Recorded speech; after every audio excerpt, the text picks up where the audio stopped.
Alrighty, everybody. I just finished up watching, I'm just going to paraphrase that as Backstabbed in a Backwater Dungeon. Forgive me in the tags, because that's going to be a nightmare. Let's talk about it.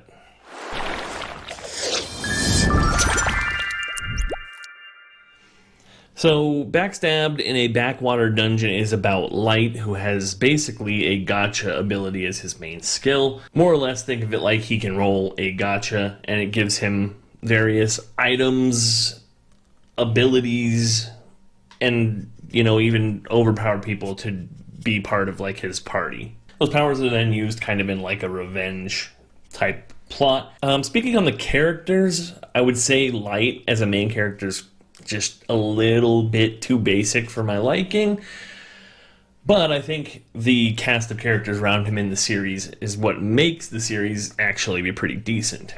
With his ability throughout the series, he summons a host of honestly pretty entertaining and different characters. They each have their own kind of quirks and natures to go along with Light, and his kind of even-keeled personality, I guess, that he puts out. Even though he's basically full of rage and revenge throughout the entirety of the series, you'll kind of get a better idea of what goes on to lead him down that path in episode 1 if you decide to give the show a single episode. Speaking on the animation quality, art and animation, really, honestly, not anything too crazy. It's kind of funny, though, as I'm scrolling down to see who the studio was for this, is JC Staff, and I'm just thinking to myself, this show did have better art and animation than One Punch Man Season 3, indeed. So I thought the pacing for the show was pretty solid. I guess for my taste, it's a little bit too episodic, but I guess it makes sense with the way the revenge type situation works out for him throughout the series. So you kind of expect there to be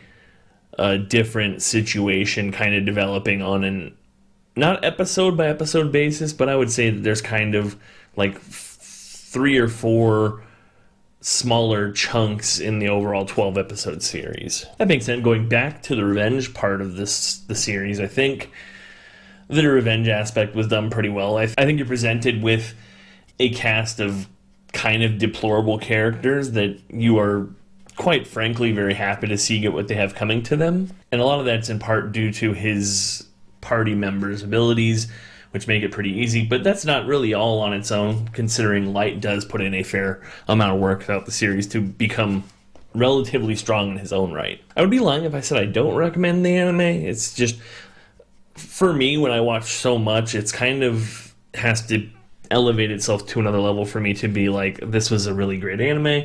I don't think this was great by any stretch, but as I mentioned several times throughout this, I don't think it was bad. The quality was good. I think the host of characters around the main character really adds a lot to the show and is what propels it to be a show that I would recommend to someone that kind of enjoys this type of show. As far as recommendations go, if you're somebody that really does enjoy the revenge type trope, definitely give this one a watch, because I think you would really enjoy it. If you're looking for more of just a straight up action type anime, maybe a little bit less so, although there's good scenes throughout and stuff like that. Although I don't think anything is super insanely flashy.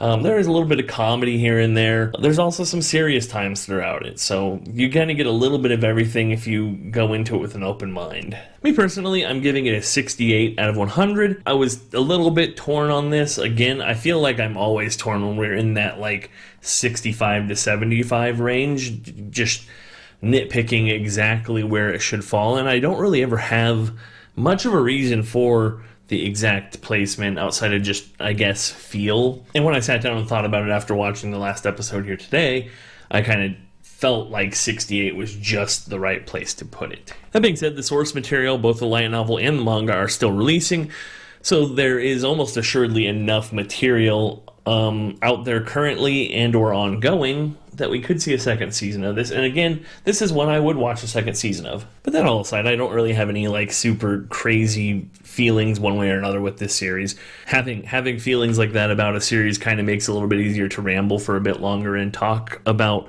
more stuff more in depth. But sometimes it is just kind of the nature of it. With that being said, I'm going to go ahead and wrap this review up. We'll catch you guys all on the next one, and I hope you guys have a wonderful night.